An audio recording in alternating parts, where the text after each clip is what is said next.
Vamos lá. Então, agora nós vamos partir para mais um tópico. Nos duas palestras anteriores, a gente trabalhou sobre a cristologia do livro de Hebreus. Vocês perceberam, então, a importância de entender a obra de Cristo à luz das instituições e da narrativa do Pentateuco. Isso vai ficar ainda mais evidente amanhã na nossa primeira palestra, a importância, né, da narrativa do Pentateuco também para a escatologia no livro de Hebreus. Mas agora eu quero trabalhar com vocês, pessoal, a respeito da soteriologia de Hebreus. E antes de começar, eu preciso trazer uma palavra aqui sobre essa questão da soteriologia. Eu sei que a soteriologia é o assunto da teologia que rende os principais debates, né? Então, você é calvinista, você é arminiano, e aí as debates sobre predestinação, perda de salvação e por aí vai. Então, isso gera muitos debates, tá bom? Mas quando a gente vai estudar o ensino, né, quando a gente vai tentar descrever o ensino dos escritores bíblicos, nessa atividade, nessa tarefa de descrever o ensino dos escritores bíblicos, nós precisamos, o máximo que nós podemos, nós não conseguimos isso na totalidade, mas nós podemos conseguir isso, o máximo que nós conseguirmos, deixar o texto bíblico falar, e depois que o texto bíblico fala, e nós entendemos, aí a gente julga as nossas perspectivas teológicas, tá bom? Isso é por isso que eu sempre estou incentivando os alunos a não estudarem a teologia apenas pelo viés da teologia sistemática, que é um viés muito bom, tanto é que eu sou professor de teologia sistemática na escola Charles Spurgeon. Mas de você também estudar a teologia pelo viés da teologia bíblica, para que você, ao entender uma descrição do que os escritores bíblicos estão falando, você possa também julgar as suas perspectivas teológicas, tá bom? Então, eu não vou aqui fazer uma leitura calvinista de Hebreus, nem tampouco uma leitura arminiana de Hebreus, tá certo? Então, a leitura... Eu vou descrever o livro, o que o autor de Hebreus fala sobre a soteriologia. Se você é calvinista ou se você é arminiano, você vai ter o trabalho de, obviamente, que se você concordar com a minha descrição, de julgar as suas próprias perspectivas teológicas.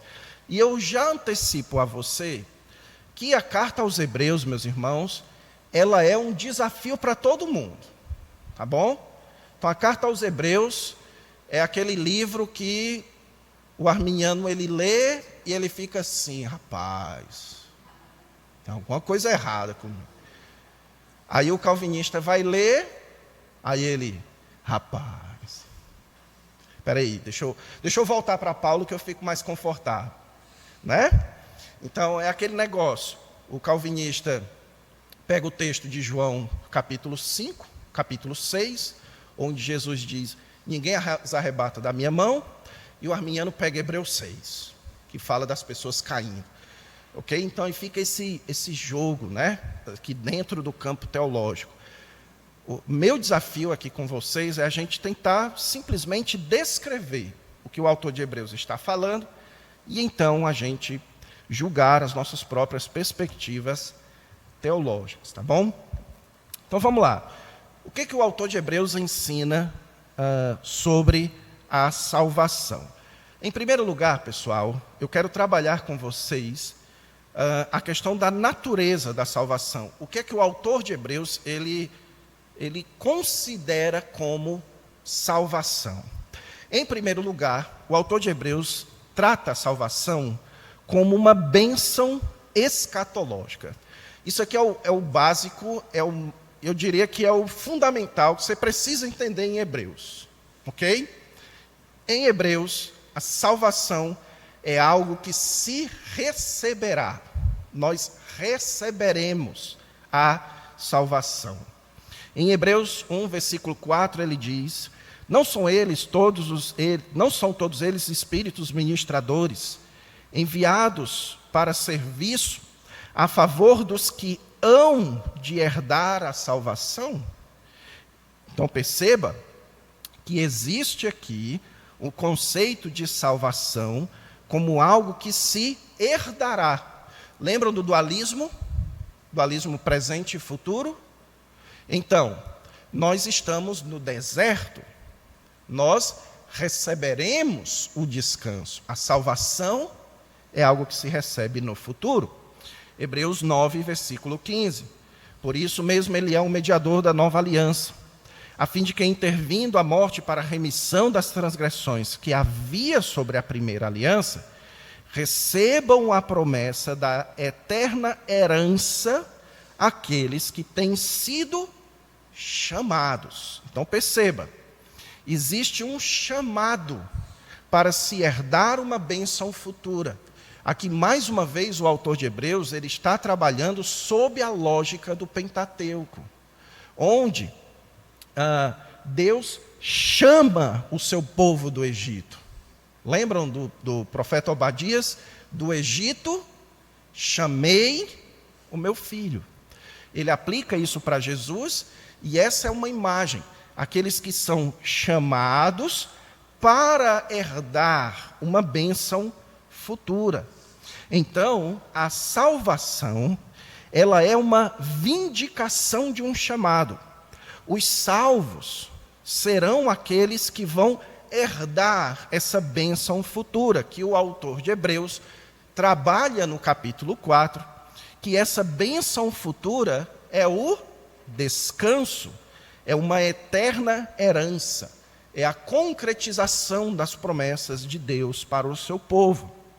É muito importante que a gente mantenha, meus irmãos, em mente o conceito de salvação como uma bênção escatológica. Porque, mais uma vez, disso depende a nossa compreensão do livro de Hebreus.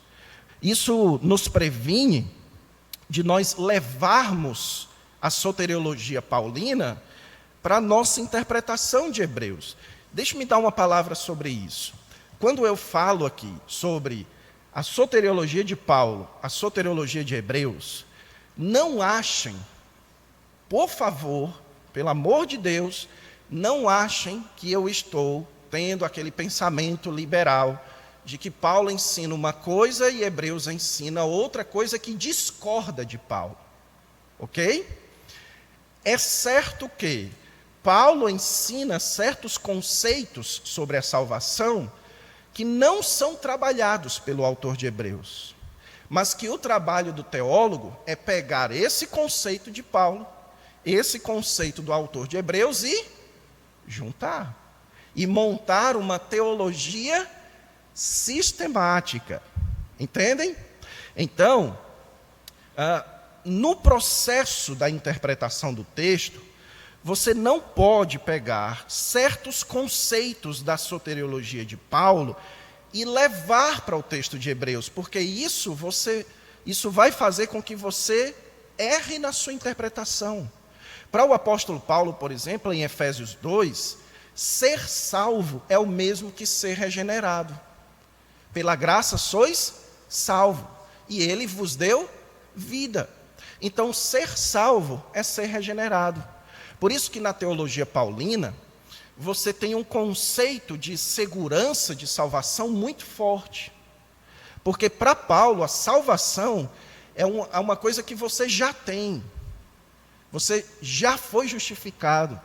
Você já foi adotado. Você já foi regenerado.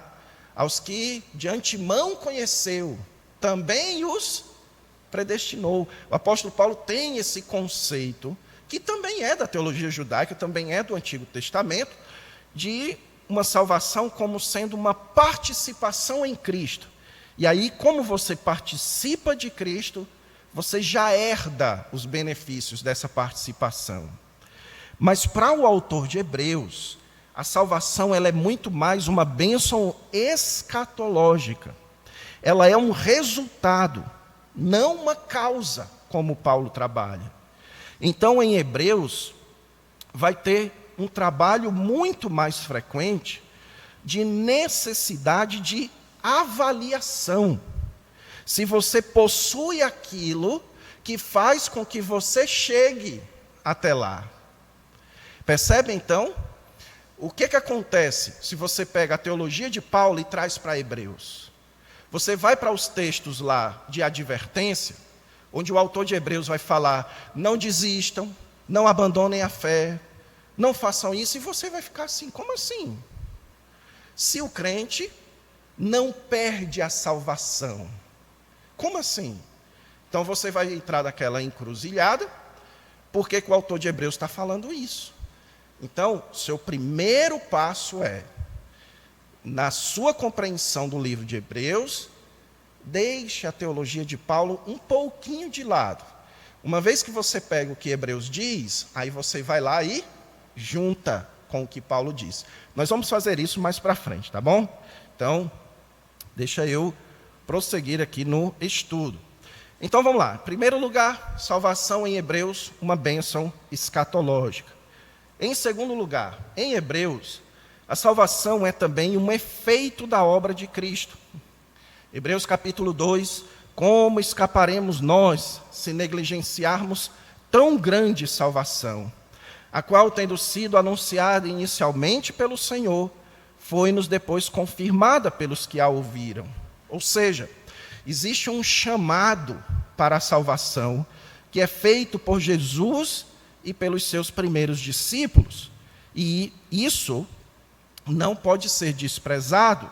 Então, o Senhor Jesus Cristo é aquele que anuncia a salvação. Hebreus capítulo 2, versículo 10, porque convinha que aquele por cuja causa e por quem todas as coisas existem, conduzindo muitos filhos à glória, aperfeiçoasse por meio de sofrimentos o autor da salvação deles. Então, Jesus é descrito aqui como o autor da salvação. Mas veja, o que é operar a salvação? É conduzir os filhos à glória. Então veja, mais um reflexo da lógica mosaica. Quem tinha o papel de conduzir o povo pelo deserto até o descanso? Moisés. Jesus tem o papel de conduzir os filhos à glória. E essa glória é a salvação. Hebreus capítulo 5, versículo 9. E tendo sido aperfeiçoado, tornou-se o autor da salvação eterna para todos os que lhe obedecem. Lógica mosaica aqui, tá certo? Então, Jesus é o autor da salvação eterna para aqueles que o obedecem. Hebreus 9, 28. Assim também Cristo, tendo se oferecido uma vez para sempre para tirar os pecados de muito, aparecerá a segunda vez sem pecado aos que o aguardam para a salvação. Mais uma vez, salvação como algo que se aguarda lá para o futuro.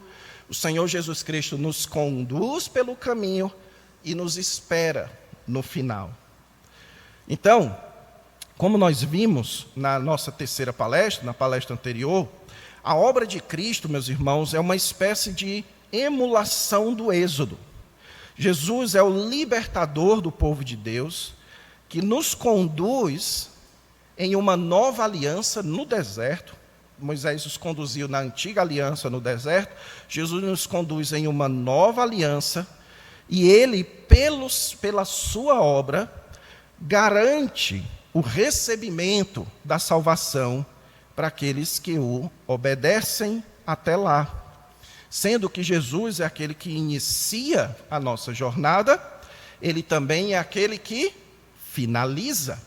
Ele é o autor e consumador da nossa fé.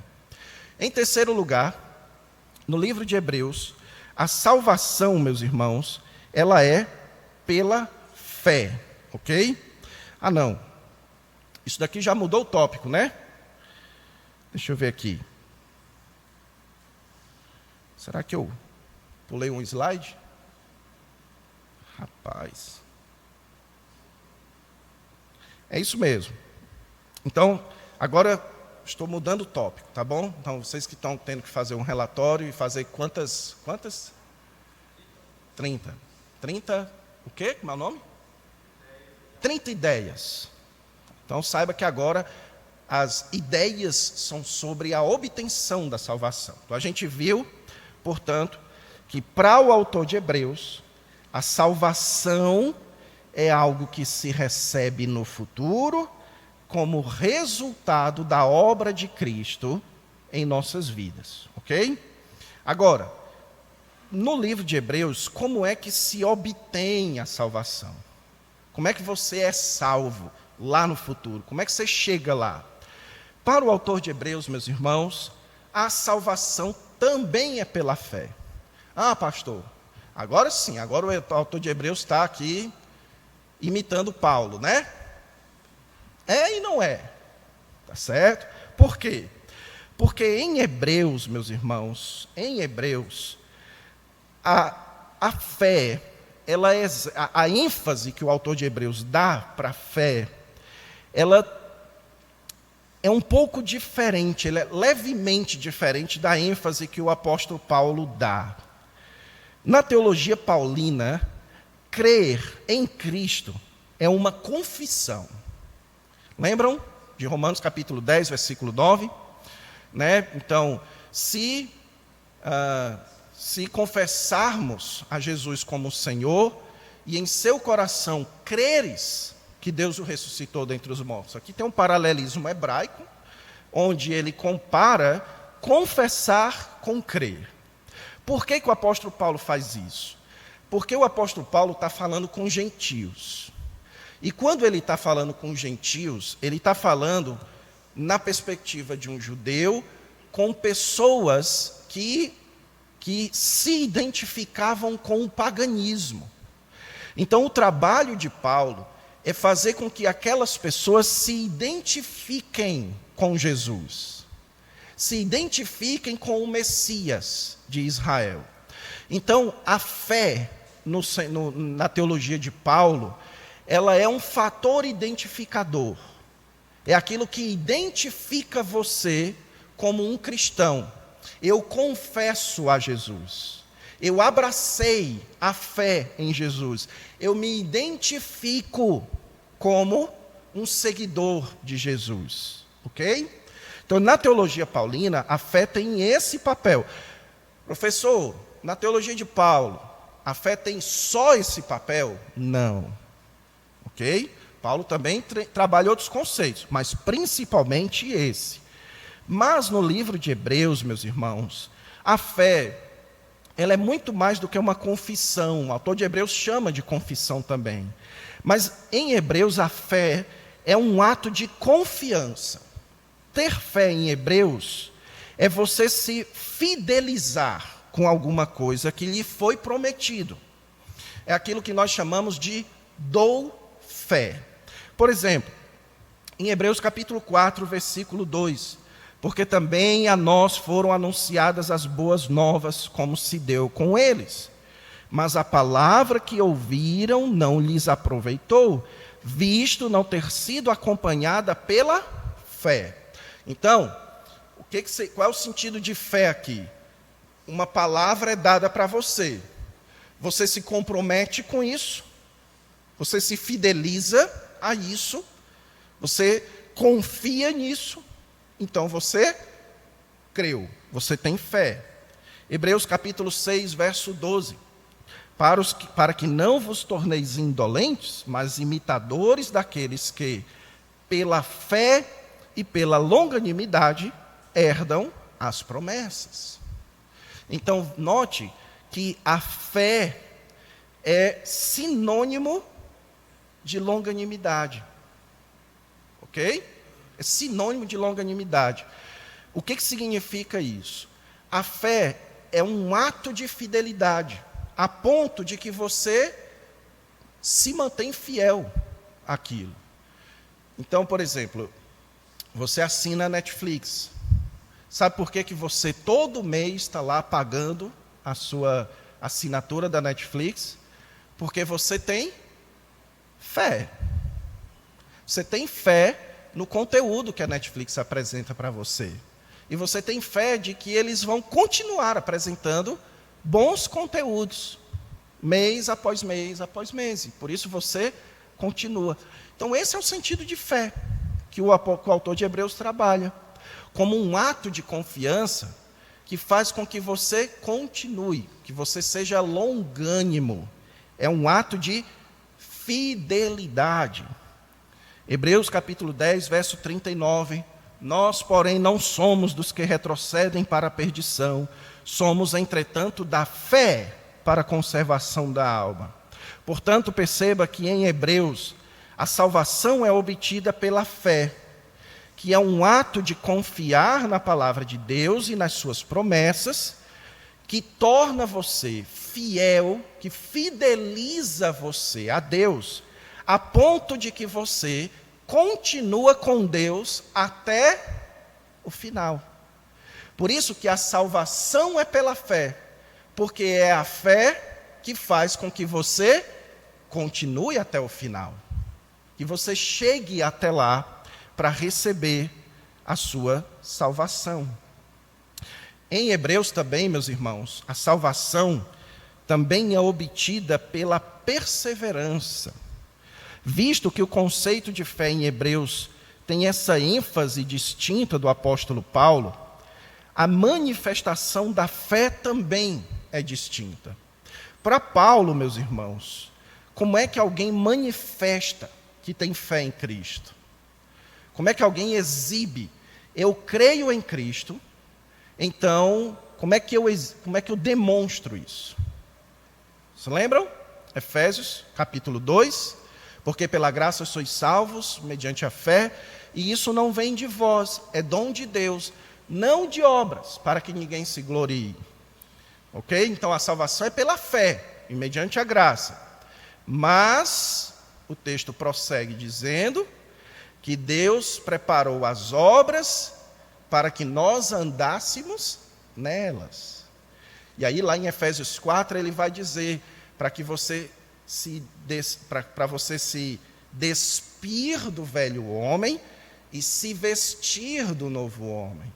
Então, para o apóstolo Paulo, a fé, como ela é um ato de confessar, de se identificar com Cristo, ela se manifesta através de uma nova forma de se viver. Você abandona as práticas pagãs e você abraça as práticas cristãs. Isso no apóstolo Paulo. Mas para o autor de Hebreus, sendo que a fé é um ato de confiança, um ato de fidelidade, como é que nós podemos notar a presença da fé? Pela perseverança. Veja, Hebreus capítulo 10, versículos 36 a 38. Com efeito, tendes necessidade de perseverança, para que, havendo feito a vontade de Deus, alcanceis a promessa. Então, o que é que eu preciso para alcançar a promessa lá no futuro? Perseverança. Porque ainda dentro de pouco tempo, aquele que vem virá e não tardará. Todavia, o meu justo viverá pela fé, e se retroceder nele não se compraz a minha alma. Então perceba que o autor de Hebreus está usando a lógica do livro de Abacuque. O justo viverá pela fé.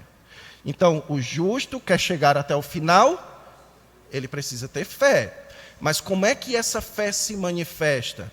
Se ele permanece, se ele persevera. Se ele retrocede, então é porque ele não tem fé. Se ele não persevera, é porque ele não tem fé. Então, isso é o que torna a perseverança necessária, porque é por meio dela que se exibe a fé. Hebreus capítulo 12, versículo 1. Portanto, também nós, visto que temos a rodear-nos tão grande nuvem de testemunhas, desembaraçando-nos de todo o peso e do pecado que tenazmente nos assedia, corramos com perseverança a carreira que nos está proposta. Então, note que ele fala aqui de testemunhas.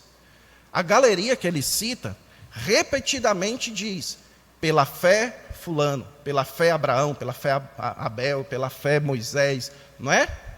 Eles são testemunhas de que eles tinham fé. Aí ele diz, vocês têm as testemunhas da fé, então perseverem.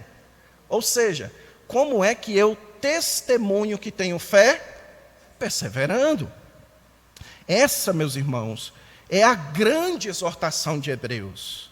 A necessidade de perseverar na confiança de que Deus irá cumprir as suas promessas para o seu povo através de Jesus. É por isso que o livro de Hebreus, ele mantém constantes exortações para que eles sejam firmes, não se desviem, não desmaiem, olhem firmemente para o exemplo de Cristo. Por quê? Porque a perseverança é necessária para se chegar até o final. Então, nisso, nós chegamos então ao grande ponto de discussão dentro do livro de Hebreus, que é a possibilidade de apostasia. Esse aqui, meus irmãos, é o ponto mais debatido na carta aos Hebreus. Isso porque o texto de Hebreus é repleto de advertências a respeito do perigo de apostatar. Veja que nós aqui usamos o termo apostasia, né? O que seria apostatar? Seria você abandonar a fé. Usando os termos de hoje, deixar de ser crente. Tá certo? Então já viram? Você está aqui no Uber, aí o Uber percebe que você está ali lendo uma coisa da Bíblia, tudo ouvindo uma musiquinha da Bíblia e tal. Aí ele, você é crente? Sou. Aí você é crente, a Uber diz, não, já fui crente. Já fui crente, né? Então, essa ideia de já fui crente, é isso que que o autor de Hebreus trabalha aqui, essa ideia de você deixar de crer em Jesus. Veja, eu separei aqui vários desses textos. Hebreus capítulo 2, versículo 1, ele fala para que delas jamais nos desviemos. Certo? Então, não podemos nos desviar das verdades que ouvimos. Hebreus 3, versículo 12. Jamais aconteça haver em qualquer um de vós perverso coração de incredulidade que vos afaste do Deus vivo. Ou seja, o autor de Hebreus trabalha com a possibilidade de alguém se afastar por deixar de crer, por ser incrédulo, deixar de crer e assim afastar-se do Deus vivo. Hebreus capítulo 6, versículo 6, e caíram, sim, é impossível outra vez renová-los para o arrependimento.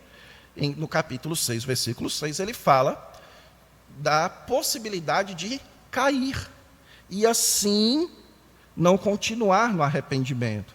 Hebreus 10, 26, porque se vivermos deliberadamente em pecado, depois de termos recebido o pleno conhecimento da verdade, já não resta sacrifício pelos pecados. Vamos lá, pessoal. Pega a lógica do Pentateuco. Aplique nesse versículo aqui. Lembram do que o povo fazia no deserto? Vocês lembram? Eles chegavam, estavam com fome, aí eles diziam o quê? É melhor a gente voltar. Entendem? Então é essa mesma lógica aqui do autor de Hebreus. Se você já foi liberto do pecado e agora você quer voltar para lá, então não tem mais jeito para você. Acabou para você. Não tem mais jeito de você herdar o descanso no futuro. E Hebreus 12, 25. Tende cuidado, não recuseis ao que vos fala. Pois se não escaparam aqueles que recusaram ouvir, quem divinamente os advertia sobre a terra, muito menos nós, os que desviamos daquele que dos céus nos adverte. Amanhã eu vou trabalhar com vocês como esse texto mostra que Jesus, ele também emula Josué. Aliás, não é que Jesus emula Josué, o emulador normalmente é inferior, né? Mas Jesus, ele faz de uma forma superior o que Josué fez. Josué foi espiar a terra e voltou avisando sobre a terra. Vale a pena, é uma terra que mana leite e mel. Agora Jesus dos céus nos avisa também sobre a terra que Deus tem preparado. E não se pode recusar. Ou seja, o autor de Hebreus também pressupõe uma certa possibilidade deles recusarem a Jesus. Então isso, meus irmãos, levanta uma série de debates. Por quê?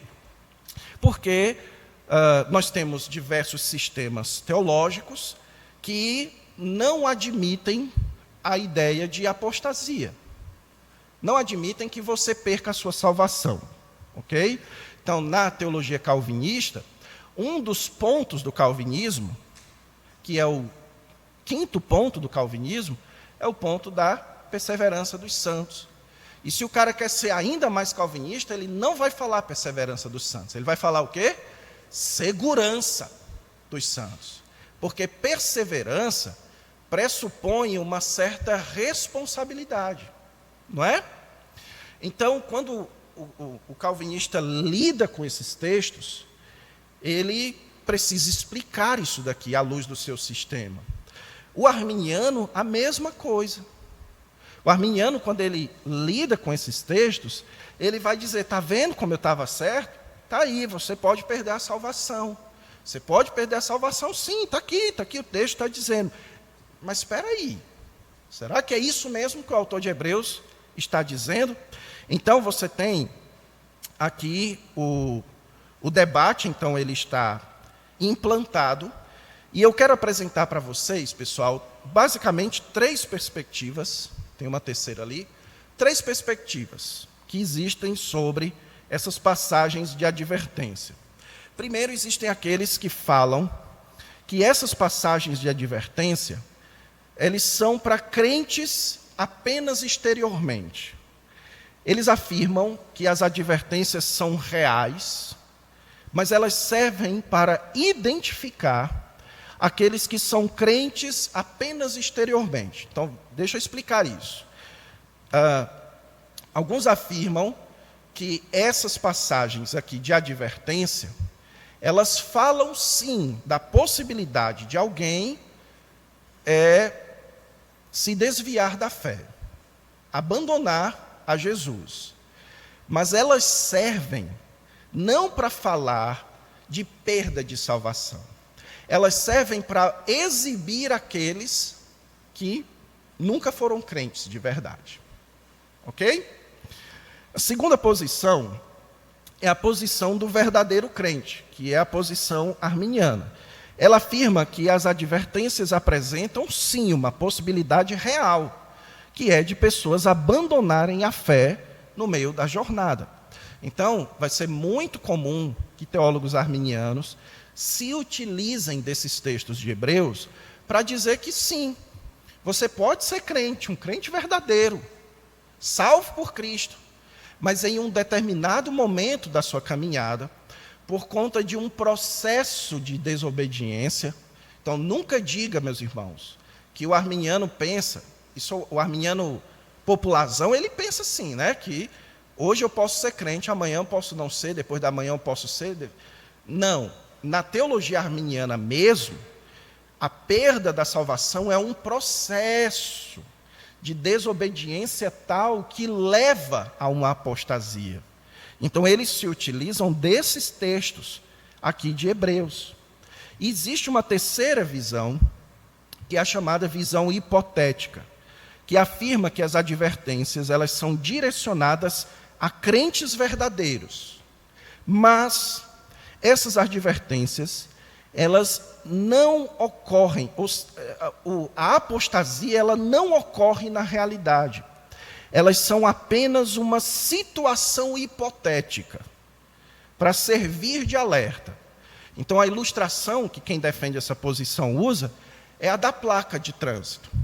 Você está aqui andando de carro, aí você vê uma placa dizendo animais na pista. Não é que ele está dizendo que tem animal na pista, mas o que ele está querendo dizer é que você preste atenção. É só isso, ok? Ou, melhor dizendo, a placa de trânsito diz, não estacione aqui. Não é que ele está dizendo que você vai estacionar. O que ele está querendo dizer é simplesmente apenas não estacione. Só isso. Ok? Então essa é a ideia, a visão hipotética, né? Então vamos lá. Deixa eu apresentar aqui uma proposta de solução. Aqui já passou. Pronto, uma proposta de solução. À luz do que a gente tem visto aqui, pessoal, eu tenho dito para vocês, em primeiro lugar, que a narrativa do Pentateuco é fundamental para a gente entender esses alertas.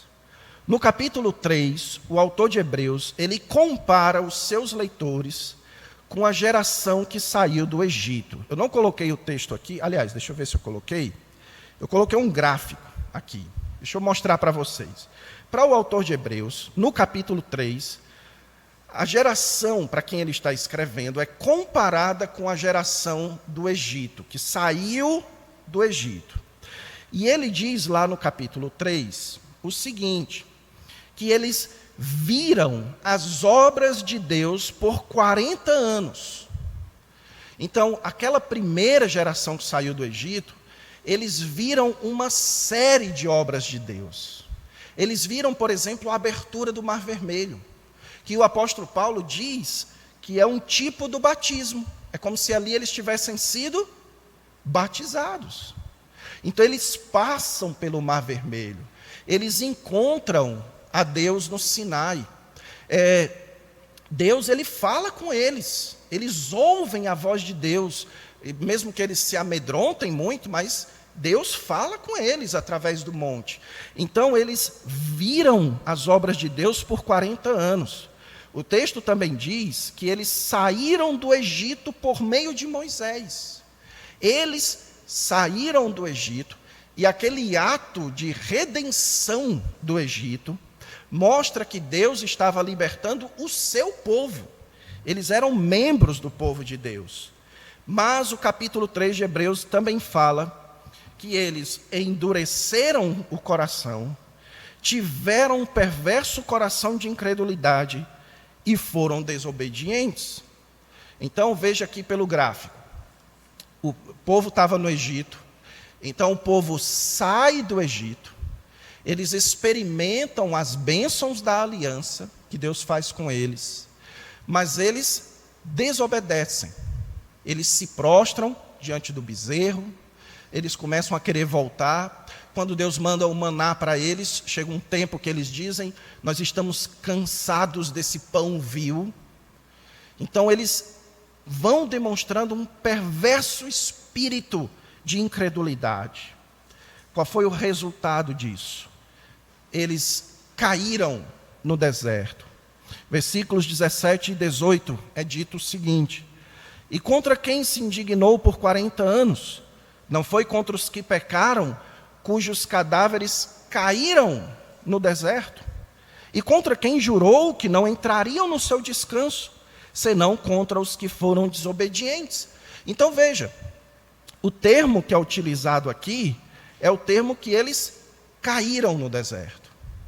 Deus, ele fez com que aquela geração que saiu do Egito morresse no deserto, com exceção de 2. Escola dominical, quem foram os 2? Isso aí, vocês estão afiados. Então, com exceção de Josué e Calebe, aquela geração toda caiu no deserto. Eles desfrutaram de uma série de bênçãos da aliança. Eles entraram na aliança. Eles disseram lá em Êxodo 19, em Êxodo 24, nós vamos ser esse povo aí que Deus, esse reino de sacerdote. Eles disseram que Moisés seja sacerdote sobre nós. Eles disseram, mas eles depois traíram a aliança e por isso eles caíram. Portanto, a narrativa do Pentateuco usada pelo autor de Hebreus como experiência, como paradigma para a nossa experiência com Cristo, exibe que o povo saiu do Egito, experimentou as bênçãos da aliança, foram desobedientes e então caíram e não entraram no descanso. Portanto, segundo a lógica da narrativa do Pentateuco, os participantes da comunidade liderada por Moisés foram provados no deserto e caíram, com exceção de Josué e Calebe. Então, o deserto provou quem de fato era o povo da aliança.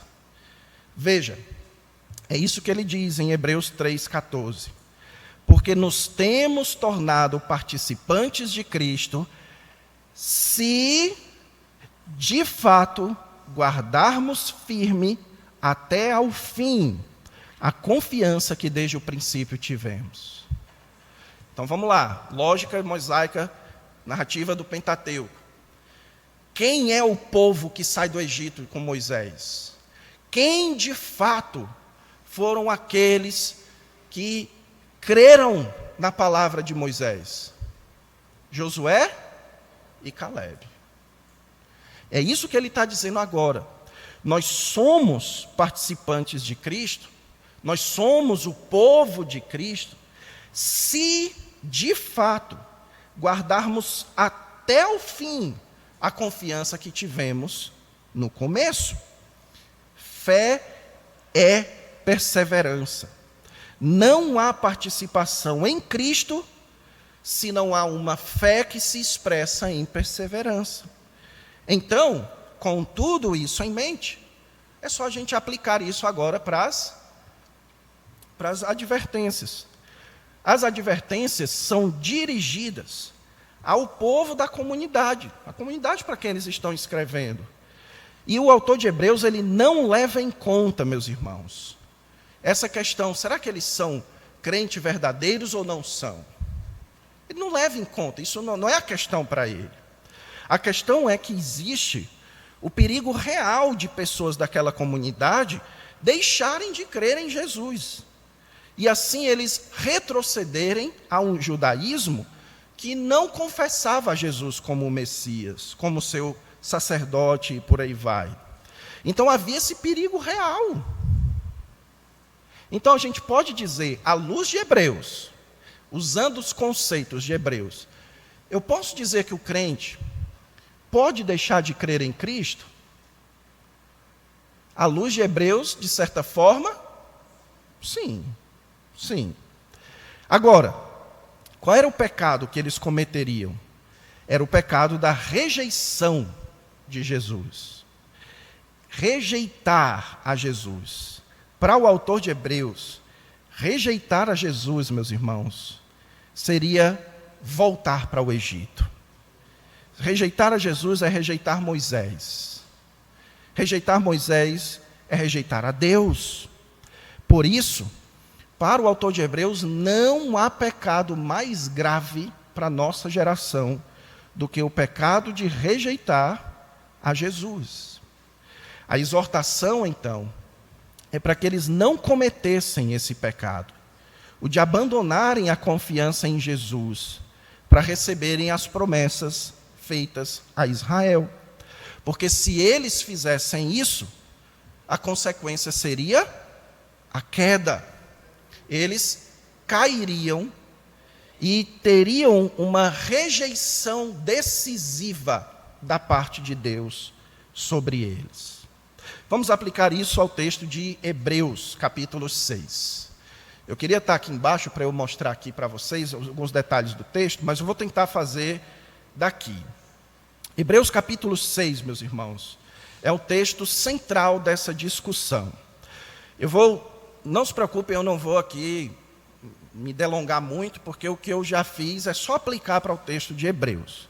Vamos lá, primeiro, para quem essa advertência de Hebreus 6 ela é dirigida? Ele fala aqui, Aqueles que uma vez foram iluminados, provaram o dom celestial, se tornaram participantes do Espírito Santo. Então ele está falando aqui de quem? De pessoas que faziam parte da comunidade. Pessoas que desfrutavam das bênçãos da aliança. Pastor, é possível que uma pessoa desfrute de tudo isso sem que ela seja um crente verdadeiro, já antecipando aqui? Sim, certo?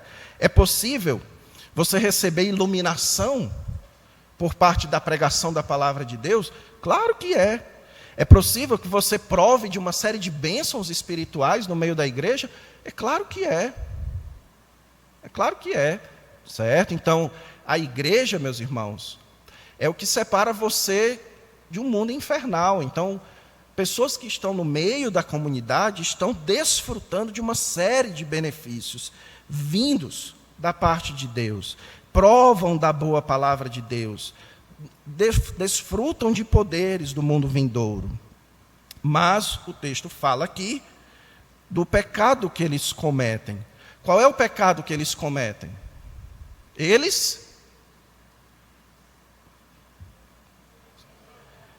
Qual é o pecado que eles cometem aqui? Normalmente a gente acha que o pecado que eles cometem é o cair, né? E caíram. Mas não. Cair aqui, meus irmãos, na língua grega, é um particípio adjetival. E isso significa que ele não denota uma atitude, mas uma característica. Então ele fala aqui de pessoas caídas, que caíram por causa de um pecado que eles cometeram. E qual foi o pecado que eles cometeram? Crucificaram para si mesmos o Filho de Deus, o expondo à ignomínia. O que o autor de Hebreus se refere com isso é você promover a sua própria crucificação de Jesus. Não é, meus irmãos, eu estou repetindo a morte de Jesus. Eu estou voltando a crer em Jesus. Não, olha a linguagem dele. Estão crucificando para si mesmos, de novo, a Jesus. Isso foi o que os judeus lá da geração de Jesus fizeram com ele.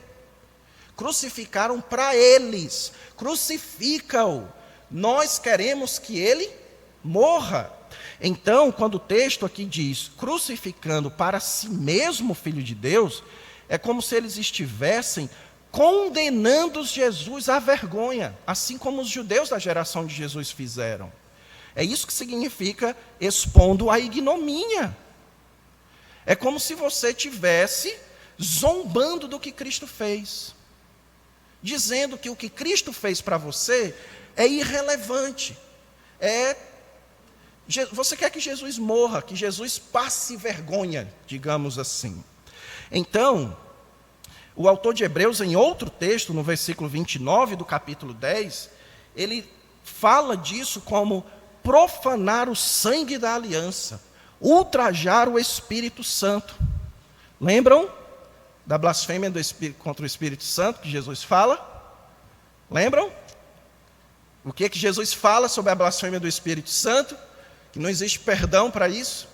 Aqui ele fala que rejeitar a Jesus é o mesmo que ultrajar o Espírito Santo. É uma blasfêmia contra o Espírito Santo. A consequência, então, é cair. E caíram. E isso se refere claramente aos israelitas que caíram no deserto e não entraram na terra. Cair, meus irmãos, é uma condenação de Deus. É a decisão da pessoa de abandonar a Jesus, faz com que Deus faça com que ela caia no deserto, que ela morra no deserto e não entre no descanso. E é por isso que esse estado é irremediável. Vários outros textos de Hebreus mostram que esse estado é irremediável. Aqueles que confundem a obra de Cristo com algo inútil, com algo, no caso dos fariseus lá com Jesus, com algo feito por demônios, esse tipo de pecado não tem perdão. Pastor, o senhor está querendo me dizer que a Bíblia fala de certos pecados que não tem perdão? É isso mesmo, o autor de Hebreus vai falar. Ele vai falar dos pecados de ignorância. Sobre esses pecados existe sacrifício. Deus, Ele providenciou o perdão para os pecados de ignorância, mas para os pecados de arrogância, não. Aqueles que olham para Deus e dizem, eu não quero a tua salvação, para esse pecado não existe perdão. É uma questão lógica. Se a pessoa não quer salvação, então não tem perdão para ela. Então o autor de Hebreus está dizendo isso. Rejeitar a Jesus coloca você em um estado irremediável diante de Deus. Então, para o autor de Hebreus, meus irmãos, em um sentido, a salvação pode sim ser perdida. Em que sentido? No sentido escatológico. Pessoas que iniciam o caminho e não chegam até o final, elas perdem a salvação que será dada lá no final, porque elas rejeitam a Cristo e caem, assim como os israelitas caíram no deserto e não entraram na terra. Mas em outro sentido, a apostasia, na verdade, revela a ausência de fé. Por quê? Porque fé se expressa em perseverança. O deserto, o autor de Hebreus argumenta no capítulo 3, que o deserto provou quem de fato ouvia Moisés. Assim também, meus irmãos, os sofrimentos que nós passamos na nossa vida, eles servem para provar quem de fato são aqueles que são fiéis a Jesus, custe o que custar. Aqueles que são leais a Cristo, não importa a circunstância em que eles enfrentem. Então, para o autor de Hebreus, aqueles que possuem fé vão perseverar até o fim. Nós não somos dos que retrocedem. Nós somos daqueles que têm fé para a salvação. Então, o deserto, o sofrimento, não é razão para se rejeitar a Cristo. É razão para se exibir a fidelidade a Jesus. Portanto, as advertências, elas servem para motivar a perseverança. Porque se você persevera, é porque você tem fé. O que eu gosto de dizer, meus irmãos, é o seguinte. A ilustração que eu uso é a seguinte. Imagina que você morre e chega no céu. Quando você chega na porta do céu, quem é que está lá? Escola dominical. Quem é que está lá? Vamos dizer que é Pedro. Pedro está lá, na porta do céu. Aí ele pergunta para você o seguinte: por que eu devo deixar você entrar aqui? Aí você foi uma pessoa que leu os escritos de Paulo. Aí você vai dizer o seguinte: porque eu criei em Cristo. Aí Pedro vai perguntar o seguinte: como é que eu posso saber se você de fato creu em Cristo? Como é que eu posso saber se isso é só conversinha sua? Aí, se você leu os textos de Paulo, você vai dizer o quê? Você vai dizer: olha a minha vida. Veja como depois de Cristo, eu andei em novidade de vida.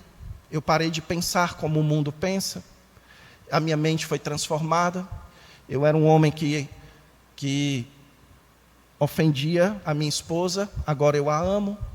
Eu era um homem que desprezava os meus filhos, agora eu crio eles no Senhor. Eu era uma mulher que... Veja como a minha vida mudou. Aí você verá a fé. Agora, você não leu os escritos de Paulo. Você leu só o texto de Hebreus. Certo?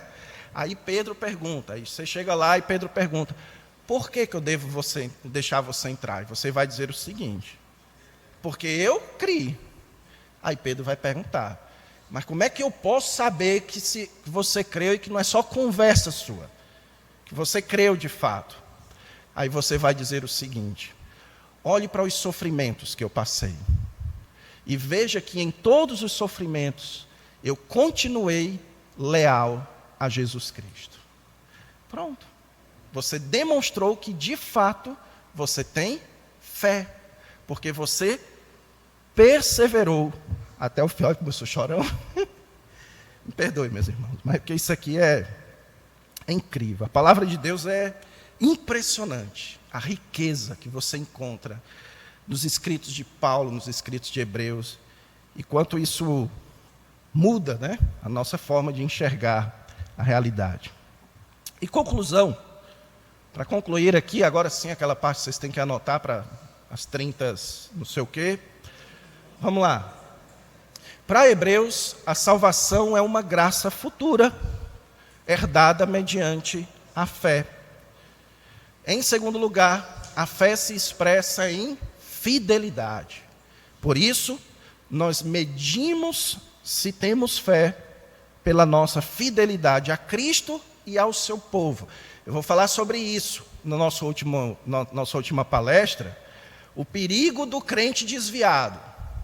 Certo? O autor de Hebreus tem muito a falar sobre isso, que a fidelidade a Cristo, ela se expressa em fidelidade à comunidade. Até o final, a nossa crença na certeza da salvação futura precisa ser regada com advertências, para que nós não pensemos que a convicção da salvação pode resultar em uma vida de infidelidade a Deus. Vou falar algo bem polêmico aqui para vocês, mas que é para vocês irem para casa pensativos, certo? Eu ponho a mão no fogo pela minha salvação 98%, certo? Eu tenho 98% de certeza da minha salvação. Por quê? Porque 98% da minha teologia é paulina. 2% eu fico assim. Sabe por quê? Porque eu nunca posso achar que a minha certeza de salvação justifica a minha prática da desobediência. Eu tenho que ficar sempre vigilante. Sempre vigilante. Por quê? Porque se eu trair a Cristo, se eu andar em desobediência a ponto do meu coração ficar convencido de que vale a pena abandonar a Cristo e ao seu povo, e isso acontece todos os dias, viu? O sujeito começa a cometer um pecadinho, aí se acostuma, vai o pecado, tome pecado, aí ele começa a dizer: a igreja só tem hipócrita, né? A igreja só tem hipócrita. Aí justifica que ele vá para o mundo, ele abandone a Cristo e vá viver a sua vida no pecado. Pois bem, meus irmãos, jamais eu posso achar que eu posso ir para o mundo, viver deliberadamente em pecado, porque Jesus já me salvou, então tá tudo certo. Não, peraí, meu amigo, peraí. Tanto Paulo iria dizer: mostre a sua fé em novidade de vida. Então esse negócio de ir para o mundo não combina com quem tem fé. Como o autor de Hebreus também diria, a sua infidelidade mostra a falta de fé. Então, fique ali 2% vigilante. 2%. Nunca acha que você se garante. Posso ir para o mundo, porque eu me garanto, quando der, eu volto. Não. Pode ser que nesse negócio você caia. Ok? Então é isso, meus irmãos. Eu sei que esse tipo de assunto levanta uma série de dúvidas, uma série de questionamentos. Nós não temos aqui tempo de perguntas e respostas, mas no meu Instagram tem. Então você pode ir lá no meu Instagram, você me segue e a caixinha está lá. Bote sua pergunta lá, tá bom? Não mande sua pergunta no direct não, que é para que outras pessoas possam também aproveitar. Beleza? Como é, pastor? Acabou.